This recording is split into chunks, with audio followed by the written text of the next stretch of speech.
الحلقة البسيطة دي ممكن في لحظة تغيرلك شغلك أو شغل سنين، أو حتى تبوظ الفلاشة دي تماما وتخليها ما تشتغلش تاني أبدا. أغلبنا لما بيخلص نقل الصور أو الفيديوهات على الفلاشة بيقوم شايلها فجأة من الموبايل، وأكيد حصلت معاك إنك جيت تفتح ملف من الفلاشة بعدها ولقيته مش شغال أو الفلاشة طلبت إنها تتفرمط. في الفيديو ده هقول لكم ليه الحلقة دي أخطر حاجة بتعملها وانت مش عارف، وازاي كلمة واحدة في إعدادات جهازك بضغطة واحدة عليها هتحافظ لك على الفلاشة، والأهم هتحافظ لك على اللي جواها. ركزوا معايا كويس عشان الكلام ده مهم جدا. في الأول السلام عليكم ورحمة الله وبركاته، يا رب تكونوا بكل خير. كتير مننا بيعتمد على التخزين الخارجي في نقل أسرارنا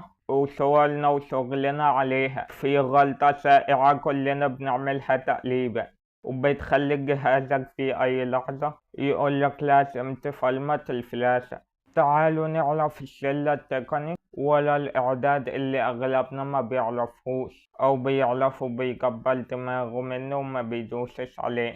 أول حاجة لازم تفهمها لما تنقل الملف من الفلاشة للموبايل أو العكس ويبين لك إن شريط النقل وصل 100%، هل كده الملف بقى موجود بالكامل على الفلاشة؟ الإجابة هي لأ، مش دايما. أنظمة التشغيل زي أندرويد وويندوز بتستخدم ميزة اسمها كاش ميموري، يعني النظام بيحط الملف في الذاكرة المؤقتة السريعة جدا في الفلاشة ويقولك الملف خلاص اتنقل بالكامل، وهو لسه بيكون شغال بينقل بواقي الملفات على الفلاشة في الخلفية. فانت لما بتسحب الفلاشة فجأة انت بتكون كأنك طفيت النور على حد بيحاول يكتب صفحة مهمة في كتاب، فطبعا الكلام هيبقى ناقص، الفلاشة زي كده والملف كله هيبوظ.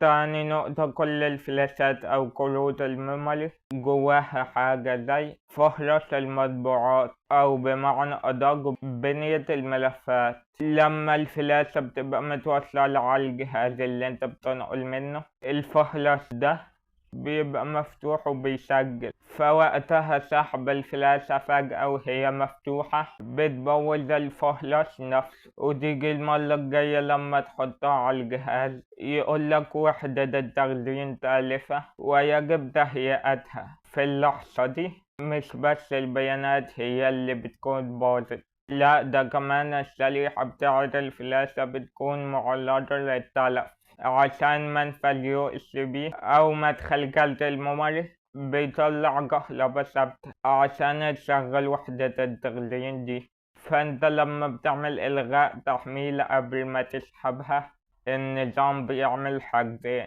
أولا بيكتب باقي البيانات المقفولة ويقفل بنية الملفات بسلام، ثانيا بيقطع اوتوماتيكيا التيار الكهربي اللي رايح للفلاشة أو كارت الميموري، لكن لو سحبتها فجأة بيعمل شرارة كهربائية صغيرة جدا على شريحة التخزين، ومع تكرار الحركة دي الفلاشة بتتحرق وما بتفتحش حتى لو حطيتها على أي جهاز تاني.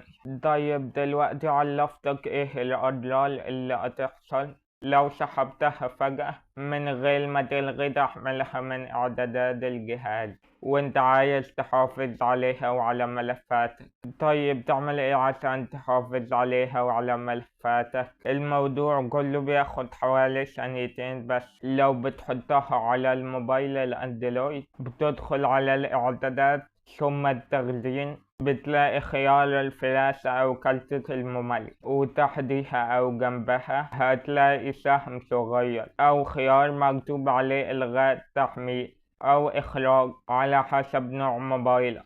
بتدوس عليه وتستنى لما يقولك تم الإخراج أو تم الفصل بأمان. وعلى فكرة العملية دي بتتعمل على الموبايل أو الكمبيوتر أو اللابتوب، وبتتعمل كمان على كلتة الميموري أو الفلاشة أو الهارد الخارجي. في النهاية صحة بياناتك وحماية صورك وفيديوهاتك تستاهل السندين دول. بلاش كسل وتسحب الفلاشة فجأة، وخلي الحركة دي عادة أساسية عندك عشان تحافظ على الفلاش أو كلتة الميموري أو الهارد الخارجي من التلف.